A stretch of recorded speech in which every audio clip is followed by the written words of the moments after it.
Hello दोस्तों, मेरा नाम है आशुतोष और आप देख रहे हैं एस अकेडमी। तो इस बैटल रॉयल 2021 कॉमेडी 2021 के बैटल रॉयल को कंटिन्यू करते हुए हम आज बात करने वाले हैं बेस्ट बुक्स और क्या आपका स्ट्रैटेजी होना चाहिए कॉमेडी के एग्जाम में 2021 में जो होने वाला है उसमें आपको 150 प्लस स्कोर करने के लिए और एक अच्छे बेस्ट वे में इसको अटेम्प्ट करने के लिए, ताकि एक आपको एक डिसेंट सा मार्क आया जिसमें आपको टॉप के कॉलेजेस मिल जाए। ठीक है, तो इस वीडियो को आप लास्ट तक देखते रहिए। इस वीडियो में हम डिस्कस करने वाले हैं बेस्ट बुक्स प्रिपरेशन के लिए और क्या आपके पास बेस्ट स्ट्रैटेजी होना चाहिए पेपर को टैकल करने के लिए। ठीक है दोस्तों, तो कहीं भी इस वीडियो का स्किप मत कीजिएगा।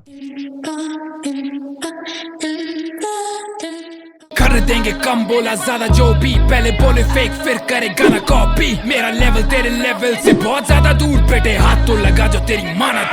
नमस्कार, आपका स्वागत है। बंदे सारे शातिर, जवाब सारे हाजिर, बड़ों से लेके बालक, घरों से लेके बाहर, क्लबों से लेके कावड़ है, चले अपने फैले।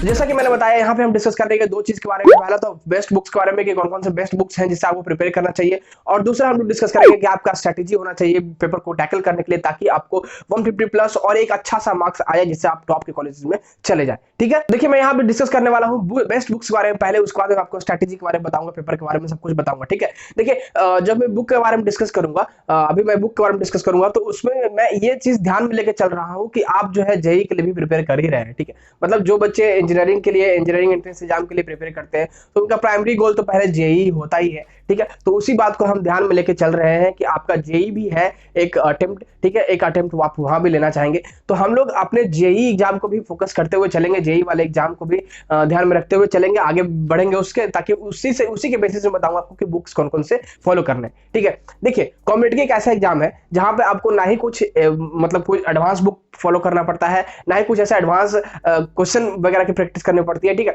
एक ये बेसिक तक एग्जाम होता है, इसमें बेसिक कॉन्सेप्ट से सब पूछे जाते हैं। ठीक है, वो मैं डिस्कस करूंगा डिटेल में आगे, जब मैं बताऊंगा कि एग्जाम स्ट्रेटेजी आपका क्या होना चाहिए, उसमें उसकी मैं आपको डिस्कस करूंगा कि क्या क्या कैसे क्वेश्चन आते हैं, कैसे आपको टैकल करना है। ठीक है, देखिए जो इसके कॉमेडी के अगर आप चाहे तो जो नॉर्मल बुक्स होते हैं उसे फॉलो करके भी आप निकाल सकते हैं। इसमें कोई आपको एक स्पेशल बुक फॉलो करना नहीं होता है, बट मैं आपको रेगुलर डाउट सुन रहा हूँ कि भैया बताइए कि बेस्ट बुक्स कौन से फॉलो करना चाहिए, तो मैं यहाँ पे बताने वाला हूँ आपको कि कौन कौन से बुक फॉलो करना चाहिए। तो मैं फिजिक्स, केमिस्ट्री, मैथ तीनों के बताऊंगा सेपरेटली। तो देखिए सबसे पहले हम स्टार्ट करते हैं फिजिक्स से। तो यहाँ पे फिजिक्स की अगर बात करें, फिजिक्स के बुक की कौन सा बेस्ट बुक है जो आपको फॉलो करना चाहिए, तो देखिए फिजिक्स में सबसे पहला और मोस्ट इंपॉर्टेंट चीज है वो है हमारा एनसीईआरटी। ठीक है, एनसीईआरटी 11th और 12th दोनों का आपको फॉलो करना है, जिसमें आपको 4 बुक आते हैं। ठीक है, दूसरा हमारा हो जाएगा एससी वर्मा का 11th और 12th, जिसमें कि 2 पार्ट होंगे, एक पार्ट 1 और पार्ट 2 जो कि 11th और 12th का होगा रिस्पेक्टिवली। ठीक है, तो हमारा पहला बुक हो गया एनसीईआरटी, जो कि मोस्ट इंपॉर्टेंट और आपको फॉलो करना ही है, चाहे आप जेईई के लिए करते हो या ना करते हो, बट इसके लिए आप करिए, मैं आपको रिकमेंड कर रहा हूँ।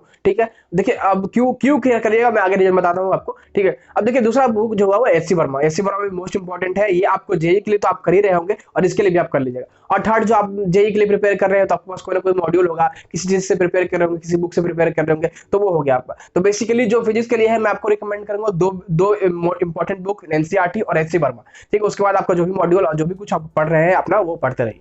ठीक है, अब बात करते हैं अगर केमिस्ट्री की, तो केमिस्ट्री की मोस्ट इंपॉर्टेंट और सफिशिएंट बुक हमारा जो है वो है एनसीईआरटी।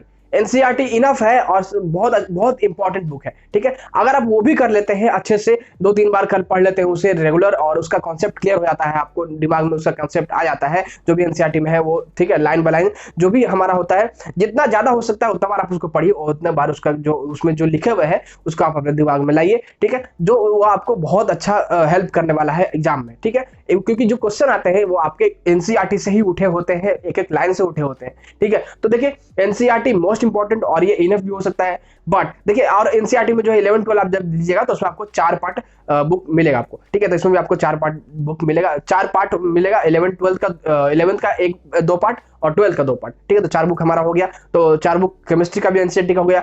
अब इसके अलावा जो आप करना चाहते हैं तो यूनिवर्सल सेल्फ स्कोरर करके आता है एक बुक। ठीक है, उसको आप कर लीजिएगा, वो मोर देन इनफ है। ठीक है, मोर देन सफिशिएंट हो जाता है। ये दोनों बुक जो आप कर लेते हैं तो मोर देन सफिशिएंट हो जाता है। यूनिवर्सल स्कोरर जो है वो आपको जेईई में भी प्रिपेयर करते हैं आप, तो जेईई में भी बहुत अच्छा ये हेल्प करेगा। ठीक है, ये बहुत अच्छा बुक है। ठीक है, तो ये बुक आप फॉलो कर सकते हैं। ठीक है, और मैं जो भी बुक बता रहा हूँ आपको उसके बुक के लिंक आपको डिस्क्रिप्शन में मिल जाएगा, वहीं से जाके खरीदिएगा। ठीक है, इधर उधर जाने की जरूरत नहीं है, आपको डिस्काउंट भी मिल जाएगा वहां पे। ठीक है, तो उस बुक को आप जो लिंक दी गई है डिस्क्रिप्शन में उसे जरूर खरीदिएगा।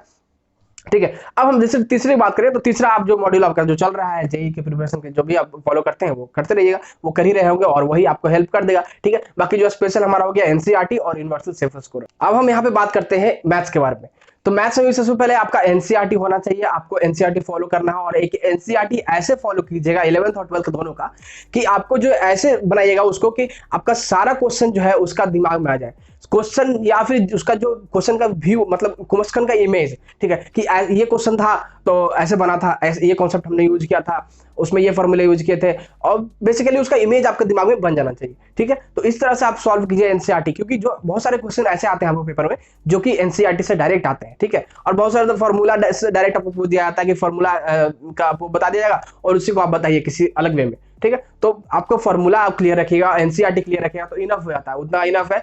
बट आपके इसके साथ में और रिकमेंड करूंगा आपको एक बुक जो कि है आर डी शर्मा 11th और 12th का मैथ्स का। आर डी शर्मा जो आपका सेकंड बुक हो गया मैथ्स का, आर डी शर्मा 11th और 12th का, आपको इसे भी फॉलो करना है। ठीक है, तो हमारा ये 2 बुक हो गया, ये इनफ है और सफिशिएंट है। ठीक है, इसके अलावा आप जो जेईई मेंस का जो आप कर रहे हैं प्रिपरेशन जिस बुक से या फिर जो भी मॉड्यूल्स आप कर रहे हैं, कहीं पढ़ते हैं कहीं कोचिंग करते हैं, तो जो भी आपका मॉड्यूल फॉलो करते हैं वो तो करते ही है और आप करेंगे ही। ठीक है, तो हमारा यही सारा सब्जेक्ट का हो गया, फिजिक्स का, केमिस्ट्री का, मैथ का। ठीक है, अब हम बात करते हैं हमारे पेपर के बारे में, हमारा स्ट्रेटेजी क्या होना चाहिए अच्छे मार्क्स लाने के लिए। देखिए, पेपर जो होता है हमारा बहुत अच्छा होता है, बहुत बेसिक लेवल के क्वेश्चन आते हैं, कॉन्सेप्चुअल क्वेश्चन आते हैं और कोई ज्यादा हाई फाई क्वेश्चन नहीं आता है। जो हम मैटर करता है बेसिकली वो आपका स्पीड मैटर करता है। मैं आपको बता रहा हूँ, ऑनेस्टली बता रहा हूँ, मैंने भी पेपर दिया है कॉमेडके का और मैं वहीं बैंगलोर में भी पढ़ रहा हूँ। ठीक है, तो मेरा भी एडमिशन कॉमेडके के थ्रू ही हुआ है। ठीक है, तो मैंने एग्जाम दिया है, मुझे एक्सपीरियंस है, मैं बता रहा हूँ आपको कि जो पेपर आते हैं बहुत बेसिक लेवल के आते हैं और बहुत ही कॉन्सेप्चुअल क्वेश्चन होते हैं। ठीक है, कौन से क्वेश्चन बहुत ज्यादा हाई फाई नहीं रहेंगे, आपको जेईई जैसे क्वेश्चन बिल्कुल नहीं रहेंगे। ठीक है,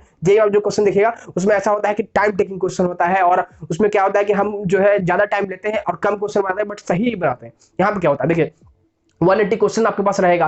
ठीक है, 1 मार्क्स पर क्वेश्चन रहेगा और आपके पास गलती पे 0 मार्क्स है, कोई मार्क्स कटने वाला नहीं है। तो यहाँ पे बच्चे क्या करते हैं, ज्यादा से ज्यादा क्वेश्चन सॉल्व करते हैं और ये करना ही चाहिए। ज्यादा से ज्यादा सॉल्व करेंगे तो आपके पास ज्यादा चांस रहेगा कि ज्यादा नंबर पाने का। ठीक है, तो ज्यादा ज्यादा क्वेश्चन सॉल्व कीजिएगा तो वही अच्छा रहेगा, इसलिए मैं बोल रहा हूँ कि स्पीड मैटर करता है। देखिए, क्वेश्चन बेसिक लेवल के रहेंगे बट स्पीड आपके पास अगर रहेगा तो आप ज्यादा क्वेश्चन सॉल्व कर पाएंगे, क्योंकि जो क्वेश्चन होता है वो उसमें टाइम टेकिंग नहीं होता है, बस आपको थोड़ा दिमाग लगाना पड़ता है। ठीक है, उसके बाद वो तुरंत क्रैक हो जाता है और बहुत जल्दी बन जाता है। वो भी मैं डिस्कस करूंगा कि आपको क्या क्या स्ट्रेटेजी आगे अपनाना चाहिए, किस क्वेश्चन में किस तरह का स्ट्रेटेजी अपनाना चाहिए। ठीक है, तो देखिए क्वेश्चन जो होते हैं 180 होते हैं और पर क्वेश्चन 1 मार्क्स के होते हैं, मतलब 180 क्वेश्चन 180 मार्क्स का टोटल पेपर होता है और 3 घंटे का होता है। ठीक है, और ये जो आपको वहां एडमिशन होता है वो आपके रैंक के हिसाब से होता है, मार्क्स के हिसाब से नहीं होता है। ठीक है, देखिए मार्क्स वेरी करता है, मार्क्स के हिसाब से रैंक वेरी करता है। हर एक पास्ट ईयर देखिएगा तो कुछ और मार्क्स पे कुछ और रैंक था, उसके पीछे कुछ और मार्क्स पे कुछ और रैंक था, बट जो रैंक बनता है वो मार्क्स पे बनता है। ठीक है, तो मार्क्स में डिपेंडेंट, मार्क्स भी कहीं ना कहीं मैटर करता है, रैंक भी कहीं ना कहीं मैटर करता है। जो कॉलेज मिलता है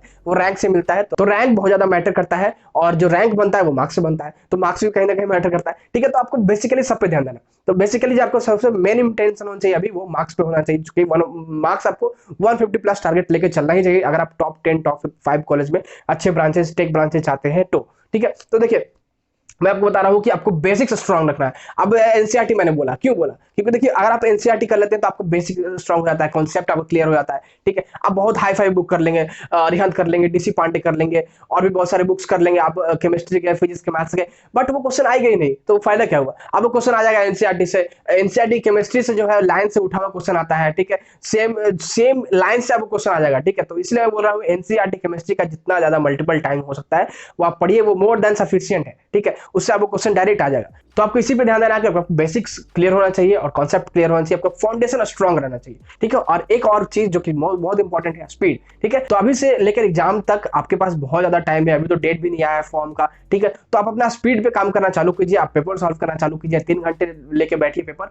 और उसको सॉल्व कीजिए। ट्राई कीजिए कि 180 क्वेश्चन आप अटेम्प्ट कर ले। ठीक है, तो 180 क्वेश्चन अगर आप यहाँ अटेम्प्ट कर पाते हैं तो वहां मिनिमम 120 to 150 क्वेश्चन अटेम्प्ट कर ही देंगे, क्योंकि वहां कंडीशन दूसरा होता है, घर में है तो आप दूसरा कंडीशन होता है। ठीक है, तो इसलिए मैं बोल रहा हूँ कि 180 क्वेश्चन का टारगेट लेकर चलिए और आपको अटेम्प्ट करना है 3 घंटे में, तभी आपका 150 प्लस स्कोर हो सकता है या फिर एक अच्छा स्कोर आप कर पाएंगे। ठीक है, तो मैं फिर से यहाँ पे एक रिपीट करता हूँ कि आपका जो स्ट्रैटेजी होना चाहिए पेपर को लेकर वो होना चाहिए, पहले तो बेसिक आपको क्लियर करना है, बेसिक स्ट्रांग रखना है और कॉन्सेप्ट भी क्लियर रखना है। ठीक है, और थर्ड और मोस्ट इंपॉर्टेंट थिंग, ठीक है, आपको स्पीड पे आप काम कीजिए। और उसके बाद आप अगर आपका स्पीड बन जाता है, आप 180-150 क्वेश्चन कर लेते हैं 3 घंटे में, कॉमेडी वाले क्वेश्चन आप आराम से हो जाएगा। ठीक है, कोई ज्यादा हार्ड क्वेश्चन नहीं होता है, आपको बस दिमाग लगाना होता है। अगर आप दिमाग वहां पे लग जाता है, आपका प्रैक्टिस अच्छा रहता है, स्पीड अच्छा रहता है, तो वो क्रैक हो जाता है क्वेश्चन। ठीक है, तो आप अगर आप अपना स्पीड बढ़ा लेते हैं, बेसिक्स आपका स्ट्रांग रहता है, कॉन्सेप्ट स्ट्रांग रहता है, तो वहां पे आपको एग्जाम में स्कोर करने से कोई नहीं रोक पाएगा। ठीक है, आप बिल्कुल स्कोर कर पाएंगे, कोई प्रॉब्लम नहीं होगा, मैं बता रहा हूँ आपको। ठीक है दोस्तों,